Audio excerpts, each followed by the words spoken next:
स्वागत है आप सभी लोगों का मेरे YouTube चैनल कंपटीशन शिक्षा में। इस वीडियो में हम लोग सामान्य हिंदी के 50 मोस्ट इम्पॉर्टेंट क्वेश्चन देखने वाले हैं। जिस किसी भी कंपटीशन में सामान्य हिंदी पूछा जाता है उन सभी के लिए यह महत्वपूर्ण वीडियो होगा। चाहे हम यूपीएसआई की बात करें जो नई भर्ती आने वाली है, चाहे हम उत्तर प्रदेश पुलिस की बात करें, चाहे हम यूपी लेखपाल की बात करें, चाहे हम यूपी SSSC पेट की बात करें, तो उन सभी के लिए यह बहुत कारगर वीडियो होगा। इसके अंतर्गत हम लोग 50 मोस्ट इम्पॉर्टेंट सामान्य हिंदी के प्रश्न देखने वाले हैं और अंत में आप लोग ज़रूर बताइएगा कि आपका उन 50 क्वेश्चन में से कितने क्वेश्चन सही हो रहे हैं, कितने क्वेश्चन गलत हो रहे हैं। तो आइए आप लोगों का समय न बर्बाद करते हुए हम लोग शुरू करते हैं क्वेश्चन नंबर 100 से। तो क्वेश्चन नंबर 100 कह रहा है, अपभ्रंश का वाल्मीकि किसे कहा जाता है। तो आप लोगों को पता है कि अपभ्रंश का जो वाल्मीकि है वह स्वयंभू को कहा जाता है। इसका ऑप्शन नंबर डी सही हो जाएगा। क्वेश्चन नंबर 101 है, भारत के उच्चतम न्यायालय तथा उच्च न्यायालयों की भाषा संबंधी निर्देश किस अनुच्छेद में दिया गया है। तो भारत के सुप्रीम कोर्ट और हाई कोर्ट की भाषा संबंधी निर्देश जो है वह दिया गया है अनुच्छेद 348 में। ऑप्शन नंबर सी हो जाएगा। यह देखिए आपका उत्तर प्रदेश जेल वार्डर एवं फायरमैन परीक्षा 2020 में पूछा गया प्रश्न है। मैं आप लोगों को यहाँ वही प्रश्न सॉल्व करा रहा हूँ जो किसी न किसी एग्ज़ाम में आया हुआ है और आने वाले एग्ज़ाम में आने की प्रबल संभावना है। अब देखते हैं हम लोग क्वेश्चन नंबर 2 है कि भारतीय संविधान में 22 भाषाओं को आधिकारिक भाषा का दर्जा दिया गया है, जिनमें से यह भाषा शामिल नहीं है। तो वह भाषा कौन सी है? वह भाषा है भोजपुरी। ऑप्शन नंबर डी सही हो जाएगा। आप लोगों को पता है कि हमारे संविधान में जो है 22 भाषाओं को आधिकारिक भाषा का दर्जा दिया गया है, लेकिन उसमें भोजपुरी शामिल नहीं है। बाकी ये जो मैथिली भाषा है और बोडो भाषा है और मणिपुरी भाषा है, ये तीनों भाषा जो है 22 भाषाओं में शामिल हैं। आइए देखते हैं जो क्वेश्चन नंबर 103 है, भारतीय संविधान के अनुच्छेद 210 में निर्देशित है। तो पूछ रहा है कि भारतीय संविधान के अनुच्छेद 210 में क्या निर्देशित है। तो वह है विधानमंडल में प्रयुक्त होने वाली भाषा के बारे में। अनुच्छेद 210 कहता है विधानमंडल में प्रयुक्त होने वाली भाषा। ऑप्शन नंबर बी सही हो जाएगा।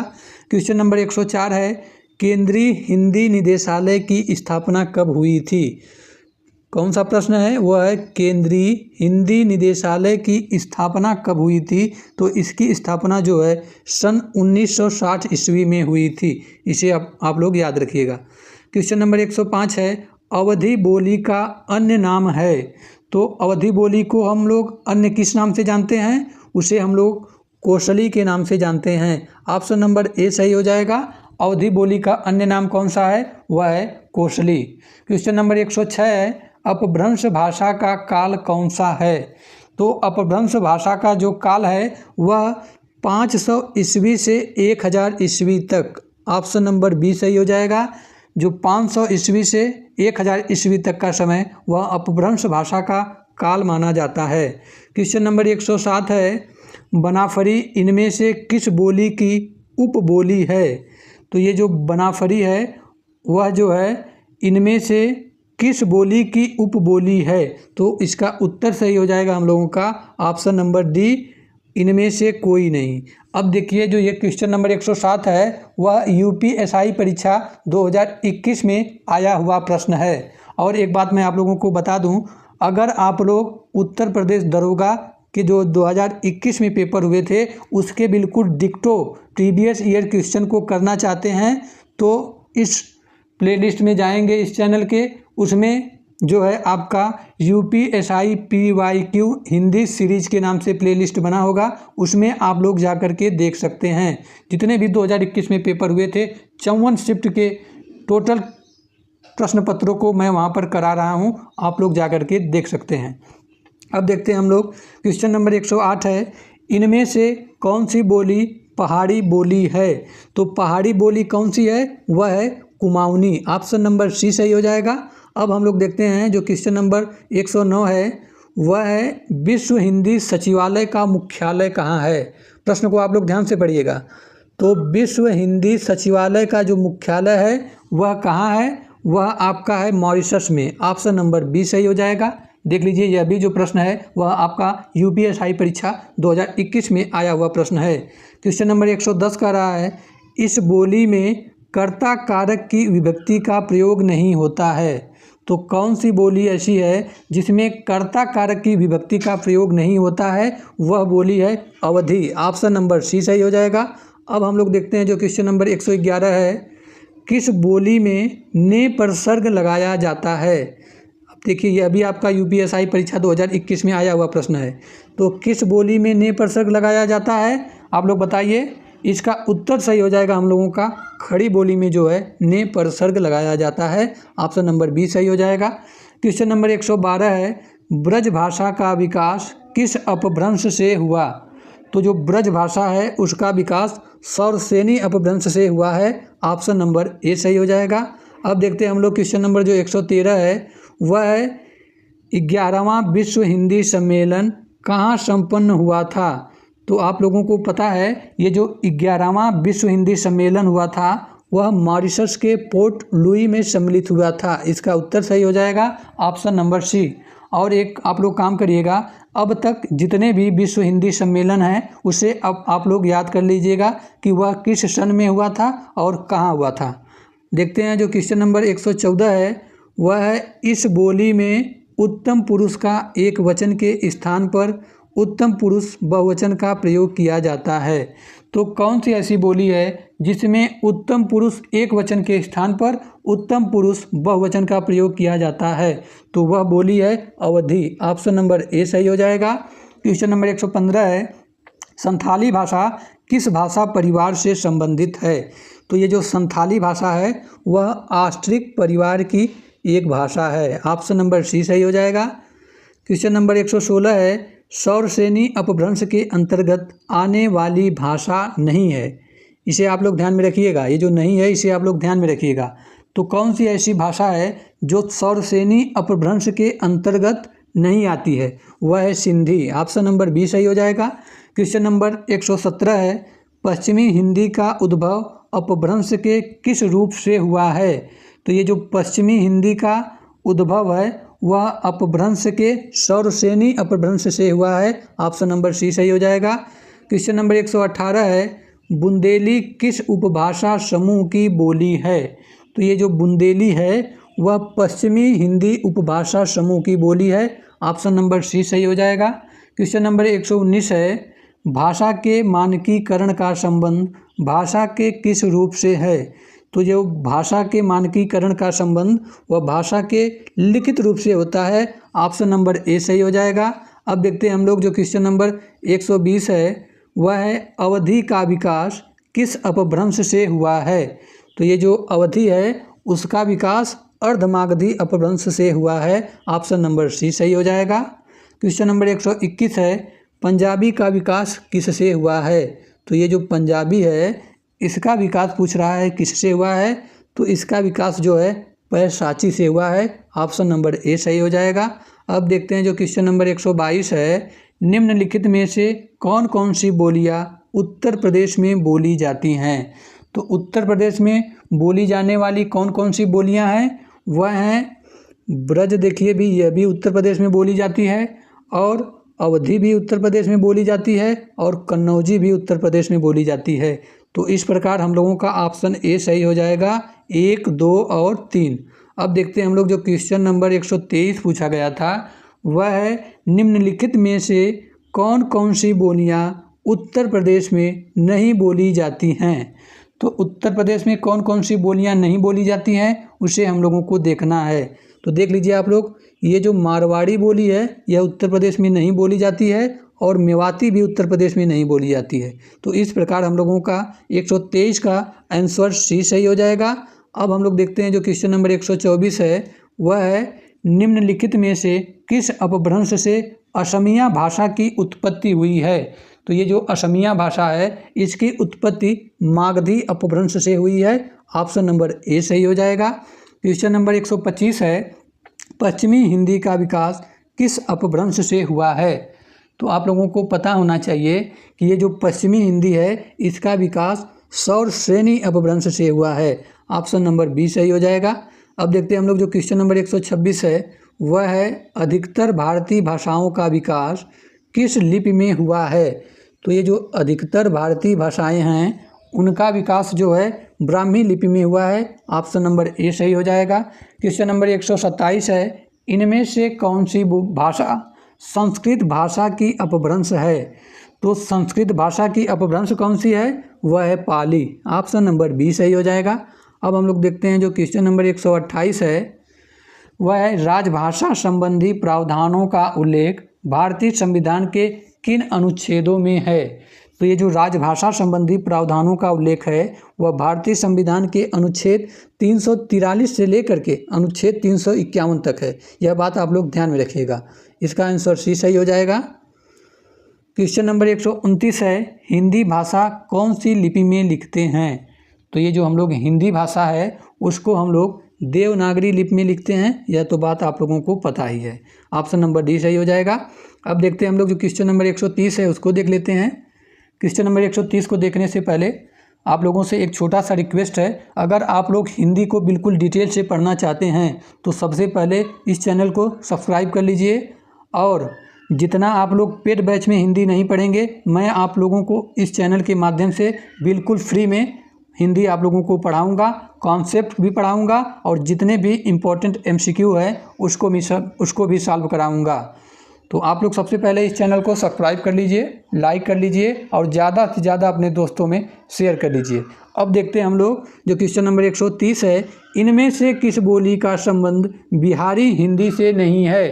तो किस बोली का संबंध बिहारी हिंदी से नहीं है? उसका उत्तर सही हो जाएगा हम लोगों का ऑप्शन नंबर बी अवधी। क्वेश्चन नंबर 131 है वर्तमान हिंदी का प्रचलित रूप इनमें से कौन सा है? तो ये जो वर्तमान हिंदी है इसका प्रचलित रूप है खड़ी बोली। ऑप्शन नंबर ए सही हो जाएगा। क्वेश्चन नंबर 132 हम लोग देखते हैं इनमें से कौन सी भाषा भारोपीय परिवार की भाषा नहीं है? तो कौन सी भाषा ऐसी है जो भारोपीय परिवार की भाषा नहीं है? वह है मलयालम। ऑप्शन नंबर सी सही हो जाएगा। क्वेश्चन नंबर 133 देखते हैं। यह जो देखिए आपका बहुत महत्वपूर्ण क्वेश्चन है जो क्वेश्चन नंबर 133 है कि प्रथम राजभाषा आयोग के अध्यक्ष इनमें से कौन थे? तो जो प्रथम राजभाषा आयोग था उसके अध्यक्ष थे BG Kher. Option number D सही हो जाएगा। यह भी देखिए आपका UPSI परीक्षा 2021 में आया हुआ प्रश्न है। क्वेश्चन नंबर 134 है इनमें से कौन सी बोली हिंदी भाषा के अंतर्गत नहीं आती है? तो कौन सी बोली हिंदी भाषा के अंतर्गत नहीं आती है? वह है तेलुगु। ऑप्शन नंबर डी सही हो जाएगा। देखते हैं क्वेश्चन नंबर 135 पूछा गया है भाषा की सबसे छोटी इकाई को क्या कहा जाता है? तो जो भाषा है उसके सबसे छोटी इकाई को हम लोग कहते हैं वर्ण।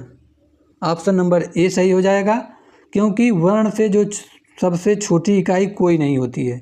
सबसे छोटी इकाई कौन सा है? वर्ण। और वर्ण को हम लोग और टुकड़ों में विभक्त नहीं कर सकते हैं इसलिए इसे सबसे छोटी इकाई कहा जाता है। क्वेश्चन नंबर 136 है इनमें से पश्चिमी हिंदी की बोली कौन सी है? तो पश्चिमी हिंदी की बोली कौन सी है? वह है कन्नौजी। ऑप्शन नंबर सी सही हो जाएगा। ये जो कन्नौजी है वह पश्चिमी हिंदी की एक बोली है। क्वेश्चन नंबर 137 है पंजाबी भाषा का उद्भव किस अपभ्रंश से माना जाता है? तो जो पंजाबी भाषा है उसका उद्भव जो है किस अपभ्रंश से माना जाता है? तो पैशाची अपभ्रंश से पंजाबी भाषा का उद्भव माना जाता है। ऑप्शन नंबर ए सही हो जाएगा। क्वेश्चन नंबर 138 है कि गारो किस राज्य में बोली जाती है? तो ये जो गारो है यह मेघालय राज्य में बोली जाती है। ऑप्शन नंबर सी सही हो जाएगा। इसे आप लोग ध्यान रखिएगा। इसे याद कैसे करेंगे? बस 4 से 5 बार बोलेंगे गारो मेघालय, गारो मेघालय। इसे आपको यह याद हो जाएगा। अब देखते हैं हम लोग जो क्वेश्चन नंबर 139 है कि देवनागरी लिपि के स्थान पर रोमन लिपि स्वीकार करने का सुझाव किसने दिया था? तो देवनागरी लिपि के स्थान पर रोमन लिपि को स्वीकार करने का सुझाव दिया था सुनीति कुमार चटर्जी ने। ऑप्शन नंबर बी सही हो जाएगा। देखिए आपका यह जो यूपीएससी परीक्षा 2021 में आया हुआ प्रश्न है। अब हम लोग देखते हैं जो क्वेश्चन नंबर 140 है कि भारतीय संविधान की 8वीं अनुसूची में कितनी भाषाएं शामिल हैं। तो ये जो भारतीय संविधान की 8वीं अनुसूची है इसमें जो है टोटल 22 भाषाएं शामिल हैं तथा प्रारंभ में 14 भाषाएं शामिल थी, जिसके बाद विभिन्न संविधान संशोधन के माध्यम से अब वर्तमान में भारतीय संविधान की 8वीं अनुसूची में टोटल भाषाओं की संख्या है 22। ऑप्शन नंबर बी सही हो जाएगा। क्वेश्चन नंबर 141 देखते हैं, इनमें से हिंदी की आदि जननी कौन सी है। तो हिंदी की आदि जननी कौन है, वह है संस्कृत। ऑप्शन नंबर सी सही हो जाएगा। क्वेश्चन नंबर 142 है, इनमें से कौन सी बोली पश्चिमी हिंदी की बोली नहीं है। नहीं है, इसे आप लोग ध्यान में रखिएगा, ये जो नहीं है शब्द, यह जो है आपका आता हुआ प्रश्न भी गलत कर देता है। कहीं अगर आप लोग जल्दबाजी में इस प्रश्न को इस तरह से पढ़ लिए कि कौन सी बोली पश्चिमी हिंदी की है, तो सीधे सीधे आपका प्रश्न गलत हो जाएगा। इसका उत्तर हम लोगों का सही हो जाएगा ऑप्शन नंबर ए, अवधी। बाकी ये जो बुंदेली बोली है और कौरवी बोली है और हरियाणवी है, यह तीनों बोलियां पश्चिमी हिंदी के अंतर्गत आती हैं। आप लोगों को पता है कि ये जो अवधी है, बघेली है और छत्तीसगढ़ी है, यह तीनों बोलियां पूर्वी हिंदी के अंतर्गत आती हैं। देखते हैं क्वेश्चन नंबर 143, बहुत महत्वपूर्ण क्वेश्चन है, इसे आप लोग बिल्कुल याद कर लीजिएगा। देखिए यह आपका यूपीएससी परीक्षा 2021 में आया हुआ प्रश्न है कि हिंदी को राजभाषा बनाने का निर्णय कब लिया गया। तो ये जो हिंदी हमारी भाषा है उसको राजभाषा बनाने का निर्णय लिया गया था 14 सितंबर 1949 को। इसे आप लोग याद रखिएगा। और एक बात आप लोग ध्यान में रखिएगा, बहुत बच्चे कंफ्यूज होते हैं कि हिंदी हमारी राष्ट्रभाषा है। गलत, हिंदी हमारी राष्ट्रभाषा नहीं है, बल्कि ये जो हिंदी हमारी है वह राजभाषा है। इसे आप लोग ध्यान में रखिएगा। हमारी कोई भी राष्ट्रभाषा नहीं है, बल्कि हिंदी हमारी जो है राजभाषा है। तो इसीलिए हर महीने 14 सितंबर को हिंदी दिवस के रूप में मनाया जाता है। ठीक, अब देखते हैं हम लोग जो क्वेश्चन नंबर 144 है, इनमें से कौन सी भाषा द्रविड़ परिवार की भाषा है। तो पूछ रहा है कि द्रविड़ परिवार की भाषा कौन सी है, वह है कन्नड़। ऑप्शन नंबर डी सही हो जाएगा। देख लीजिए जितने भी प्रश्न हैं सब प्रीवियस ईयर में आए हुए प्रश्न हैं, इसे आप लोग देख लीजिए, नीचे जितने भी दिए गए हैं सब प्रीवियस ईयर में। अब देखते हैं हम लोग क्वेश्चन नंबर जो 145 है कि मेवाती किस वर्ग की बोली है। तो ये जो मेवाती है वह आपका राजस्थानी की एक बोली है। ऑप्शन नंबर बी सही हो जाएगा। अब हम लोग जो देखते हैं क्वेश्चन नंबर 146 देखते हैं, यह बोली पूर्वी हिंदी वर्ग की बोली नहीं है। यानी ये जो 4 ऑप्शन दिए गए हैं इनमें से पूछ रहा है कि कौन सी बोली ऐसी है जो पूर्वी हिंदी वर्ग की बोली नहीं है। तो इसका उत्तर हम लोगों का सही हो जाएगा ऑप्शन नंबर ए, बुंदेली जो है पूर्वी हिंदी वर्ग की बोली नहीं है। मैं आप लोगों को बता चुका हूं अभी जस्ट पहले ही कि पूर्वी हिंदी के अंतर्गत 3 बोलियां आती हैं। इसे आप लोग याद कैसे करेंगे, सबसे पहले ए बी सी, बस इसे याद रखिएगा। इसका ट्रिक है ए बी सी पूर्वी हिंदी, यानी ए से हो गया अवधी, बी से हो गया बघेली, सी से हो गया छत्तीसगढ़ी। ये तीनों बोलियां पूर्वी हिंदी की बोलियां हैं। इस प्रकार आप लोग ट्रिक से याद करेंगे तो आप लोगों को कभी भी जो है भूलेंगे नहीं। देखते हैं क्वेश्चन नंबर 147 है कि बुंदेली का क्षेत्र है। तो बुंदेली का क्षेत्र कौन सा है, वह है झांसी, जालौन और दतिया। ये जो झांसी है और जालौन है और दतिया है, यहाँ पर बुंदेली बोली बोली जाती है। देखते हैं क्वेश्चन नंबर 148, कौन सी भाषा 8वीं अनुसूची में शामिल नहीं है। तो इनमें से कौन सी भाषा 8वीं अनुसूची में शामिल नहीं है, मैं आप लोगों को पहले ही बता चुका हूँ कि हमारे संविधान की 8वीं अनुसूची में टोटल 22 भाषाओं को शामिल किया गया था तथा प्रारंभ में 14 भाषाएं ही शामिल थी हमारी 8वीं अनुसूची में, और विभिन्न वर्ष और विभिन्न संवैधानिक संशोधनों के माध्यम से वर्तमान में इनमें यानी 8वीं अनुसूची में टोटल 22 भाषाओं की संख्या हो गई है।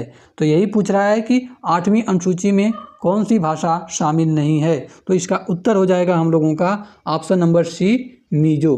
बाकी गुजराती, बोडो और मलयालम ये तीनों भाषा 8वीं अनुसूची में शामिल हैं। तो सबसे पहले आप लोग एक काम करिएगा कि जो ये 8वीं अनुसूची में जो 22 भाषाएं हैं उसे आप लोग याद रख लीजिएगा कि कौन कौन सी भाषा 8वीं अनुसूची में शामिल हैं। तो 22 भाषाओं को आप लोग याद रखिएगा, क्योंकि इससे जो है हर प्रश्न पत्र में पेपर बनता है, हर प्रश्न पत्र में क्वेश्चन बनता है। आप लोग इसे ध्यान में रखिएगा। देखते हैं क्वेश्चन नंबर 149, त्रिपुरा राज्य की राजभाषा कौन सी है? तो त्रिपुरा राज्य की राजभाषा है बांग्ला। ऑप्शन नंबर ए सही हो जाएगा। अब देखते हैं हम लोग इस वीडियो का लास्ट प्रश्न जो है 150 कह रहा है कि 11वां विश्व हिंदी सम्मेलन किस वर्ष संपन्न हुआ था? तो ये जो 11वां विश्व हिंदी सम्मेलन है वह किस वर्ष संपन्न हुआ था? 2018 में। ऑप्शन नंबर ए सही हो जाएगा। 11वां विश्व हिंदी सम्मेलन 2018 में संपन्न हुआ था।